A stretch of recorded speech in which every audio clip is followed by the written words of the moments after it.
সিলেটের রায়নগরে নিজ বাসা থেকে স্বামী স্ত্রী এবং গৃহকর্মীর মরদেহ উদ্ধার করা হয়েছে। এ নিয়ে আরও জানাতে রায়নগর থেকে সরাসরি যুক্ত হচ্ছেন প্রতিনিধি কামরুল ইসলাম মাহি।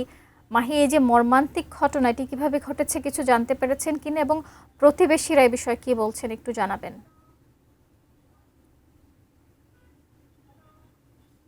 পুলিশ কিছুক্ষণ আগেই তিনটি মরদেহ উদ্ধার করেছে, অর্থাৎ স্বামী স্ত্রী এবং তাদের কাজের ঘরের যে গৃহকর্মী তার মরদেহটি উদ্ধার করেছে। এবং এরপর থেকেই আসলে কিভাবে ঘটনা ঘটেছে কিংবা কারা এর সঙ্গে জড়িত বা আদৌ আসলে কি ঘটেছিল সেটি আসলে এলাকাবাসীর মনে প্রশ্ন জেগেছে। পাশাপাশি পুলিশকে আমরা এই বিষয়টি নিয়ে প্রশ্ন করেছিলাম। তারা বলছেন যে প্রাথমিকভাবে তারা ধারণা করছেন যে এটি একটি হত্যাকাণ্ড এবং হত্যাকাণ্ড ধরেই তারা আসলে তাদের যে প্রাথমিক তদন্ত কাজ সেই তদন্ত কাজ আসলে তারা এগিয়ে নিচ্ছেন।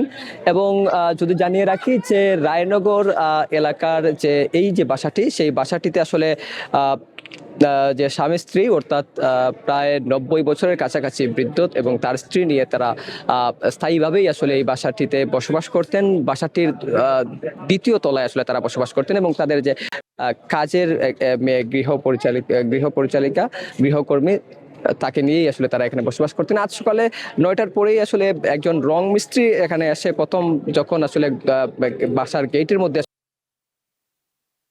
কড়া নাড়েন, দরজার মধ্যে ডাকতে থাকেন, তখন আসলে তাদেরকে সে কোনো সারা শব্দ না পাওয়ার পরে জরুরি সহায়তা নম্বরে কল দেওয়ার পর স্বজনরা আসেন এবং প্রতিবেশীরা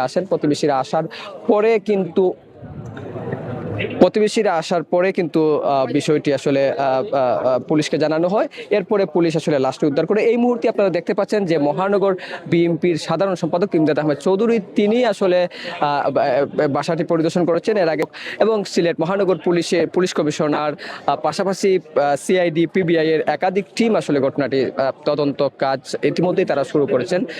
তবে পুলিশ যেমনটি ধারণা করছে, পুলিশ বলছে আসলে এটি কোনো হয়তোবা পারিবারিক কলহ ঘটেছে কিনা সেটি আসলে তারা নিশ্চিত করতে পারছেন না, বা কিংবা কোনো ডাকাতির ঘটনা সন্দেহ রয়েছে কিনা সেটিও আসলে তারা তদন্ত কাজ তারা শুরু করেছেন। তো এখনো পর্যন্ত আসলে বিষয়টি আসলে ধোঁয়াশার মধ্যেই রয়েছে এবং এলাকার মানুষজন আসলে খুবই আতঙ্কিত হয়ে পড়েছেন, কারণ একটি বাসার ভেতর থেকে আসলে 3 জনের লাশ উদ্ধার করার যে ঘটনাটি, সেই ঘটনার পর থেকেই এই আশপাশের যে এলাকাগুলো রয়েছে, আমি যদি একটু ক্যামেরার মাধ্যমে একটু আবাসিক এলাকার চিত্র দেখানোর চেষ্টা করি। এই যে আবাসিক এলাকা, এখানে কিন্তু স্থানীয় যারা বসবাস করেন তারা কিন্তু আসলে প্রত্যেকেই উকিঝুঁকি মারছেন ঘটনা কি ঘটেছিল, কি ঘটেছে সেটি জানার জন্য, এবং অনেকেই আসলে আতঙ্কগ্রস্ত অবস্থায় আমরা দেখতে পাচ্ছি। এবং তারা বলছেন যে আসলে এই যে বৃদ্ধ যিনি আসলে তার স্ত্রী এবং গৃহকর্মী মারা গেল, তারা আসলে এলাকার সবার মধ্যে পরিচিত ছিলেন এবং সবার সঙ্গে তাদের সুসম্পর্ক ছিল। তো আজকে সকাল থেকেই যখন আসলে তারা বিষয়টি জেনেছেন যে একই ঘরের মধ্যে আসলে তাদের 3 জনের মরদেহ উদ্ধার করা হয়েছে, তার পরবর্তী সময় থেকেই তারা কিন্তু এই বিষয়টি নিয়ে আসলে তারা মর্মাহত বেদনাহত। এবং পুলিশ যেমনটি বলছে যে তদন্ত কাজ তারা ইতিমধ্যেই শুরু করেছেন।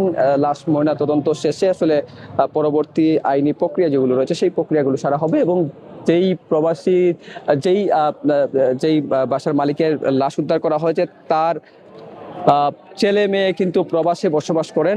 এখনো পর্যন্ত আমরা তার খুব নিকটাত্মীয় অর্থাৎ রক্ত সম্পর্কীয় বা ইমিডিয়েট আত্মীয় কারো দেখাই আমরা পাইনি। পুলিশের সঙ্গে আমরা কথা বলেছি, প্রত্যক্ষদর্শীর সঙ্গে আমরা কথা বলেছি। তো সব মিলিয়ে এই ছিল সিলেটের যে রায়নগর এলাকায় একই বাসা থেকে 3 জনের মরদেহ উদ্ধারের খবর, তার সর্বশেষ। মাহি, আপনাকে ধন্যবাদ।